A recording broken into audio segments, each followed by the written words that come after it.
ഹരേ കൃഷ്ണ. ഇന്നൊരു കഥ കേട്ടാലോ? ഒരിക്കൽ ബാസുരാങ്കൻ എന്ന ഒരാൾ ജീവനപുരി എന്ന ഗ്രാമത്തിൽ താമസിച്ചിരുന്നു.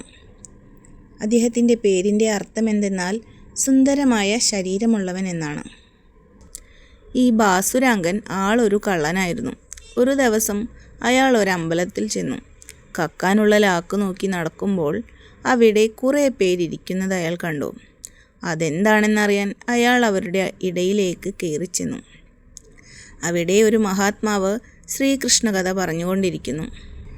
മിന്നും പൊന്നിൻ കിരീടം, തരിവള കടകം കാഞ്ചി പൂഞ്ചേലമാല, ധന്യശ്രീവത്സ സത്കൗസ്തുഭമിടകലരും ചാരുതോരാന്തരാളം. ഇങ്ങനെ ഒരു ശ്ലോകം ചൊല്ലി ഭഗവാനെ വർണ്ണിക്കുകയാണ് ആ മഹാത്മാവ്. ബാസുരാങ്കന് ഒന്നും പിടികിട്ടിയില്ല. അതിൽ മുത്തും രത്നവും പതിച്ച ആ പൊന്നിൻ കിരീടത്തെക്കുറിച്ച് കേട്ടപ്പോൾ ബാസുരാങ്കന് വലിയ കൊതി തോന്നി. ആകെ അയാൾ കേട്ടത് ആ കിരീടത്തെക്കുറിച്ച് മാത്രമാണ്. അത് കിട്ടിയാൽ നന്നായി. അതോടെ മോഷണം നിർത്തി മാന്യമായി ജീവിക്കാമായിരുന്നു. കൃഷ്ണൻ്റെ പൊന്നിൻ കിരീടം. ആരാണ് ഈ കൃഷ്ണൻ? എവിടെ ചെന്നാലാണ് ഈ കൃഷ്ണനെ കാണാനാവുക? അയാൾ കൃഷ്ണനെയും കിരീടത്തെയും മനോരാജ്യം കണ്ട് അവിടെ കുറേ നേരം ഇരുന്നു. അതൊന്നറിയണം. അങ്ങനെ സത്സംഗം കഴിഞ്ഞു. എല്ലാവരും പോയപ്പോൾ ബാസുരാങ്കൻ കഥ പറഞ്ഞ ആളുടെ അടുത്തുകൂടി. അല്ല, അങ്ങിപ്പോൾ പറഞ്ഞത് ആരുടെ കിരീടത്തെക്കുറിച്ചാണ്? ആ മഹാത്മാവ് ചിരിച്ചു. കിരീടത്തിൻ്റെ കാര്യം മാത്രമേ മനസ്സിൽ പതിഞ്ഞുള്ളൂ അല്ലേ? കൃഷ്ണൻ്റെ കിരീടമാണത്. ബാസുരാങ്കൻ ഉടനെ ചോദിച്ചു, ഈ പറഞ്ഞ കൃഷ്ണൻ എവിടെയാണ് താമസം? എനിക്കൊന്ന് കണ്ടാൽ കൊള്ളാമായിരുന്നു. ആ മഹാത്മാവ് ബാസുരാങ്കനെ നന്നായൊന്നു നോക്കി. കൃഷ്ണനെ കാണാനോ? യോഗികൾക്ക് പോലും കാണാൻ പ്രയാസമുള്ള ഭഗവാനെ കാണണം പോലും. അദ്ദേഹം വീണ്ടും ചിരിച്ചുകൊണ്ട് പറഞ്ഞു, ദ്വാരക എന്ന സ്ഥലത്താണ് ശ്രീകൃഷ്ണൻ്റെ താമസം. ദ്വാരകയോ? അതെവിടെയാണ്? അതുകൂടി പറഞ്ഞു തരും. ആ മഹാത്മാവിന് അല്പം പരിഹാസം തോന്നി.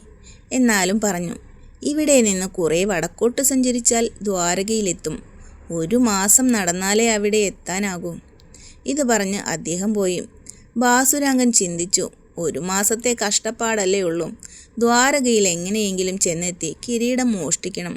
അതു കിട്ടിയാൽ എല്ലാ കഷ്ടപ്പാടും തീരുമല്ലോ. അവൻ നിശ്ചയിച്ചുറപ്പിച്ചു, പോകുക തന്നെ. അയാൾ യാത്ര തിരിച്ചു. മറക്കാതിരിക്കാൻ വേണ്ടി കൃഷ്ണൻ, ദ്വാരക എന്നിങ്ങനെ ഉരുവിട്ടുകൊണ്ട് യാത്ര തുടർന്നു. ഉറക്കത്തിലും കൃഷ്ണനും ദ്വാരകയും കിരീടവും മാത്രമായി മനസ്സിൽ. യാത്ര തുടർന്നുകൊണ്ടേയിരുന്നു. ഉണ്ണുമ്പോഴും ഉറങ്ങുമ്പോഴും നടക്കുമ്പോഴും അയാൾ കൃഷ്ണൻ, ദ്വാരക എന്ന് ഇടവിടാതെ ഉരുവിട്ടുകൊണ്ടിരുന്നു. അസ്മാത് കേനാപ്യുപായേന മനകൃഷ്ണേ നിവേശയത് എന്നാണ് ശ്രീകൃഷ്ണൻ്റെ മതം. അതായത് ഏതു വിധത്തിലായാലും എന്നെ ആഗ്രഹിച്ചാൽ ഞാൻ അയാളുടെയാണ് എന്നാണ് ഭഗവാൻ പറയുന്നത്. ശ്രീകൃഷ്ണൻ ഇതെല്ലാം കാണുന്നുണ്ടായിരുന്നു. അയാൾ അന്വേഷിച്ചന്വേഷിച്ച് നടന്നു വലഞ്ഞ് ദ്വാരകയിലെത്തിയപ്പോൾ അതാ സുന്ദരനായൊരു യുവാവ് കിരീടവും കയ്യിൽ പിടിച്ചുകൊണ്ട് പുഞ്ചിരിച്ചുകൊണ്ട് കാത്തു നിൽക്കുന്നു. ഹോ, എന്തൊരു സൗന്ദര്യം! ആരെയും വശീകരിക്കുന്ന പുഞ്ചിരി! ഇതാണോ കൃഷ്ണൻ? എൻ്റെ ഉള്ളിൽ ഇതുവരെ അനുഭവിച്ചിട്ടില്ലാത്ത ഒരു അനുഭൂതി നിറയുന്നുവല്ലോ. ഇങ്ങനെ ചിന്തിച്ചുകൊണ്ട് നിൽക്കുമ്പോൾ ശ്രീകൃഷ്ണൻ അയാളോട് പറഞ്ഞു, ചെങ്ങാതി, താങ്കൾ വളരെയധികം ക്ഷീണിതനാണല്ലോ. വരൂ എന്ന് പറഞ്ഞ് മന്ദിരത്തിൻ്റെ അകത്തേക്ക് കൂട്ടിക്കൊണ്ടുപോയി. അവിടെ ഉണ്ടായിരുന്ന അല്പം തീർത്ഥജലം കുടിക്കാൻ കൊടുത്തു. ഒരല്പം ജലമേ ഉണ്ടായിരുന്നുള്ളൂ എങ്കിലും എന്തൊരത്ഭുതം! വിശപ്പും ദാഹവും യാത്രാക്ഷീണവും എല്ലാം മാറി. അയാൾ ആകെ അത്ഭുതപ്പെട്ടു നിൽക്കുമ്പോൾ ഭഗവാൻ പറഞ്ഞു, അങ്ങയുടെ ക്ഷീണമെല്ലാം മാറിയില്ലേ? എൻ്റെ പേര് കൃഷ്ണൻ എന്നാണ്. ഞാൻ തീർത്ഥയാത്രയ്ക്ക് പുറപ്പെട്ടു നിൽക്കുകയായിരുന്നു. പക്ഷേ എൻ്റെ വളരെ വിലപിടിപ്പുള്ള ഈ കിരീടം ആരെയാണ് സൂക്ഷിക്കാൻ ഏൽപ്പിക്കേണ്ടതെന്നോർത്ത് വിഷമിച്ച് നിൽക്കുമ്പോഴാണ് അങ്ങ് വന്നത്. താങ്കളോട് എനിക്ക് വളരെ സ്നേഹവും വിശ്വാസവും തോന്നുന്നു. താങ്കൾ ഈ കിരീടം കാത്തു സൂക്ഷിക്കുമോ? ഞാൻ കിരീടം അന്വേഷിച്ച് വന്നതാണെന്ന് കൃഷ്ണൻ എങ്ങനെ അറിഞ്ഞു? അത്ഭുതത്തോടെ അയാൾ എന്തോ പറയാനൊരുങ്ങിയപ്പോഴേക്കും ശ്രീകൃഷ്ണൻ കിരീടം ബാസുരാങ്കൻ്റെ കയ്യിൽ കൊടുത്തു. മോഷ്ടിക്കണമെന്ന് വിചാരിച്ച കിരീടം യാതൊരു പ്രയാസവും കൂടാതെ കയ്യിൽ കിട്ടിയപ്പോൾ ബാസുരാങ്കന് അതിൽ ഒട്ടും ഭ്രമം തോന്നിയില്ല. അതിനേക്കാൾ പ്രിയം അയാൾക്ക് ശ്രീകൃഷ്ണനോട് തോന്നി. ആ കിരീടത്തിലേക്ക് നോക്കിയപ്പോൾ വിലപിടിപ്പുള്ള രത്നങ്ങൾക്ക് പകരം കൃഷ്ണൻ്റെ പുഞ്ചിരിക്കുന്ന മുഖമാണ് അയാൾ കണ്ടത്. അയാൾ പറഞ്ഞു, കൃഷ്ണ, എനിക്ക് അങ്ങയെ പിരിയാനാവില്ല. ഈ കിരീടം അങ്ങ് മറ്റു വല്ലവരെയും ഏൽപ്പിക്കൂ. ഞാനും അങ്ങയുടെ കൂടെ വരുന്നു.